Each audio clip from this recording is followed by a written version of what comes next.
Certaines personnes sont nées avec des particularités physiques étonnantes qui les rendent uniques ou très différents des autres. Que cela touche la peau, les yeux, les cheveux ou encore les cils ou les sourcils, ces particularités physiques congénitales sont souvent dues à des anomalies génétiques, comme par exemple le manque ou la mutation d'un certain gène. Entre le vitiligo, l'albinisme ou encore le gigantisme, nous allons voir ensemble quelques exemples d'anomalies génétiques qui se traduisent physiquement. En attendant, bonjour à tous, c'est Monsieur Faucon et on se retrouve pour voir les particularités physiques les plus impressionnantes.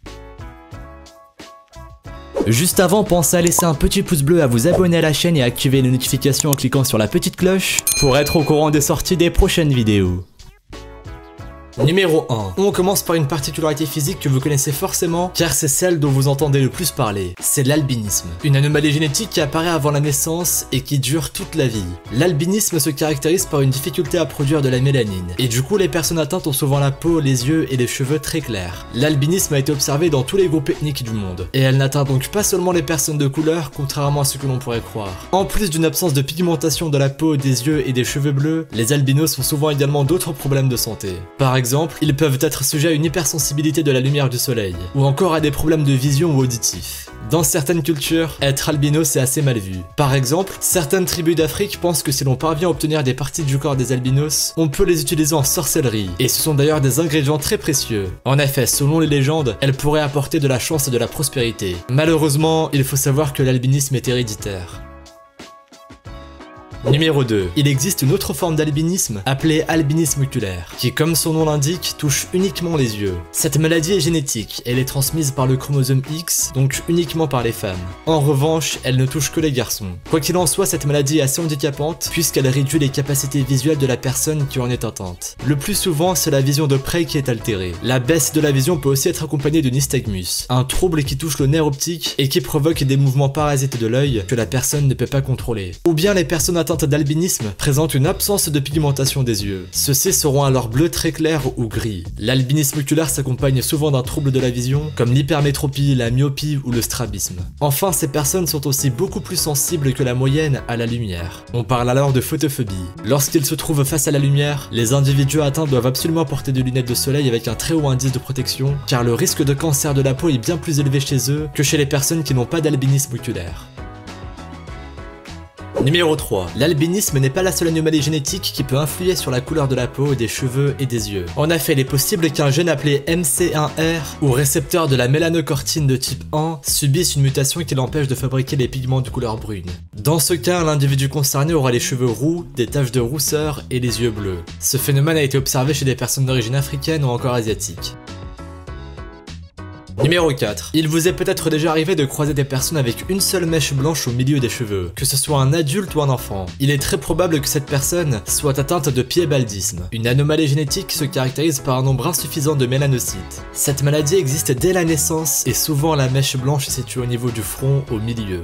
D'ailleurs, elle s'accompagne presque toujours d'une tache blanche sur la peau, située au niveau du front, juste en dessous de la mèche de cheveux. Cependant, il faut savoir que le piébaldisme est assez rare chez les êtres humains. En revanche, les scientifiques en ont relevé de nombreux cas chez d'autres mammifères, comme les souris, les chevaux, les moutons, les chats, les chiens ou encore les lapins. Numéro 5. Vous avez probablement déjà vu des photos de ce mannequin canadien. Elle s'appelle Winnie Harlow et elle est atteinte de vitiligo, une maladie de peau qui se caractérise par la dépigmentation progressive de la peau au fil du temps. La plupart du temps, le vitiligo se manifeste d'abord sur le visage, puis sur les mains et les pieds. Cela s'explique par une perte progressive des mélanocytes, les cellules responsables de la pigmentation de la peau. Il existe deux formes de vitiligo. La première est appelée segmentaire et elle ne touche qu'une seule zone du corps, sans risque de s'étendre. Malheureusement, cette forme de vitiligo est la plus rare. L'autre type de vitiligo plus fréquente est appelé vitiligo généralisé, et avec le temps il s'étend de plus en plus sur l'ensemble du corps. Lorsque la dépigmentation a atteint tout le corps en entier, on parle de vitiligo universalis. Michael Jackson en est le cas le plus célèbre. Cette maladie n'est pas douloureuse et elle n'a pas de conséquences graves sur la santé, mais elle peut être très difficile à vivre pour la personne atteinte du point de vue psychologique. Par exemple, Winnie Harlow a raconté qu'à l'école, elle était victime de moqueries de la part de ses camarades qui n'hésitaient pas à la traiter de vache ou lui dire qu'elle n'était pas belle. Mais aujourd'hui, Winnie Harlow est l'un des mannequins les plus admirés de la planète. Numéro 6. De rares personnes peuvent être dotées à la naissance de 2 rangées de cils. Cette anomalie est appelée dysticasis. L'actrice Elizabeth Taylor en était atteinte et heureusement pour elle, cette particularité la rendait encore plus belle. En effet, sur certaines personnes, les 2 rangées de cils poussent de manière très inégale et du coup le résultat n'est esthétiquement pas très beau à voir pour certaines personnes. Il est cependant possible de se débarrasser de l'une des rangées de cils grâce à une intervention chirurgicale appelée cryothérapie. Il s'agit d'un traitement par le froid qui permet de faire tomber définitivement les cils en trop.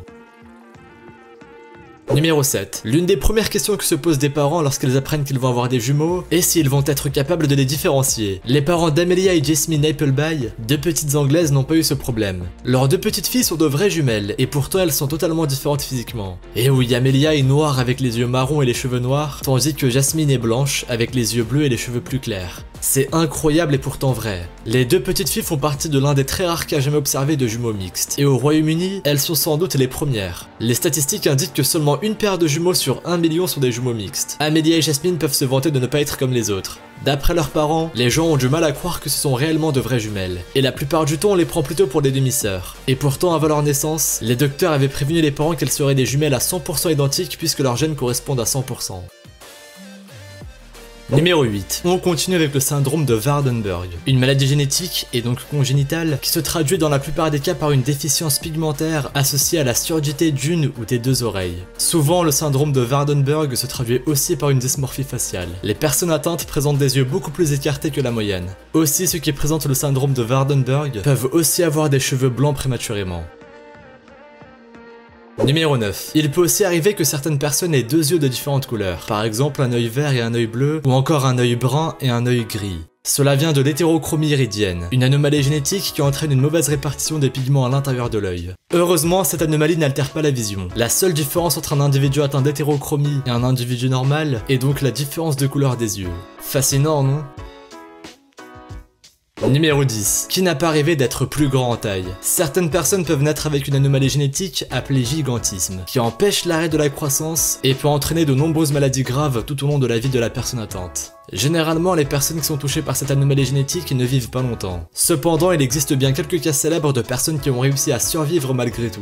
Par exemple, le mannequin brésilien Elisane da Cruz Silva a pu être opéré jeune. On lui a enlevé une tumeur dans la glande pituitaire qui était en partie responsable de son gigantisme. La jeune fille avait dépassé les 2 mètres, mais grâce à l'opération, aujourd'hui elle ne grandit plus. Malgré sa grande taille et sa maladie, elle peut vivre normalement. Elle est d'ailleurs aujourd'hui un top modèle respecté dans son pays. On ne peut que lui souhaiter de parvenir à vivre heureuse encore très longtemps. Numéro 11. Comme pour le gigantisme, il existe aussi des formes de nanisme, c'est-à-dire que les personnes atteintes sont beaucoup plus petites que la moyenne. Il existe de très nombreux facteurs qui peuvent causer le nanisme. Par exemple, cela peut venir comme pour le gigantisme d'un dysfonctionnement de la glande pituitaire. Cela peut aussi venir d'un syndrome de Turner, une maladie qui est causée avant la naissance par un défaut dans le génome. Il peut aussi venir d'une maladie touchant le squelette osseux, appelée achondroplasie. Parmi les cas les plus célèbres de nanisme, on retrouve notamment André Boucher qui incarne Passepartout dans l'émission Fort Boyard, mais aussi ses collègues Alain Prévost et Anthony Laborde qui jouent les rôles de Passe-Temps et Passe-Muraille. Numéro 12. Beaucoup de personnes ont une fossette sur le menton. Alors ça nous semble tout à fait normal, mais en réalité cette fossette vient d'une anomalie génétique. En effet, lors du développement de l'embryon, il existe au départ 2 os du menton. Mais après, ceux-ci fusionnent pour n'en laisser qu'un seul. Lorsqu'il manque un certain gène, la fusion ne peut pas se faire et du coup la personne se retrouve avec 2 os sur le menton au lieu d'un seul. C'est cela qui cause la fossette au milieu du menton. Dans la culture populaire, on dit souvent qu'une fossette sur le menton traduit le fort caractère d'une personne. Mais en vérité, cela n'a rien à voir. Numéro 13. On termine ce top avec la cynophrydie. Une particularité physique se traduit par un monosourcil, c'est-à-dire que les 2 sourcils se rejoignent au-dessus du nez. Dans l'Antiquité grecque et romaine, cette caractéristique physique était considérée comme un canon de beauté, et si les femmes n'avaient pas la chance de l'avoir, on leur recommandait de le peindre à l'encre sur leur visage.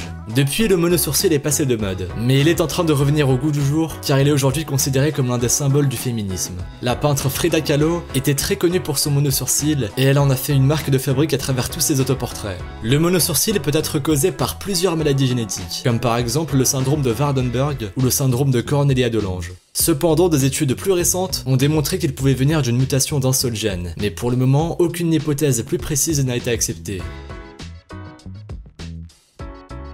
Merci à vous d'avoir regardé cette vidéo. Si celle-ci vous a plu et que vous avez appris de nouvelles choses, n'hésitez pas à laisser un petit pouce bleu, un commentaire et à vous abonner si ce n'est pas déjà fait. Pensez aussi à activer les notifications en cliquant sur la petite cloche pour être au courant des sorties des prochaines vidéos. Et si vous voulez en voir plus, suivez-nous sur Instagram et sur Twitter. Les liens sont dans la description. Vous pourrez y retrouver davantage sur des événements insolites ou bien même sur des phénomènes paranormaux. Bref, je vous dis à la prochaine pour une nouvelle vidéo. Salut à tous!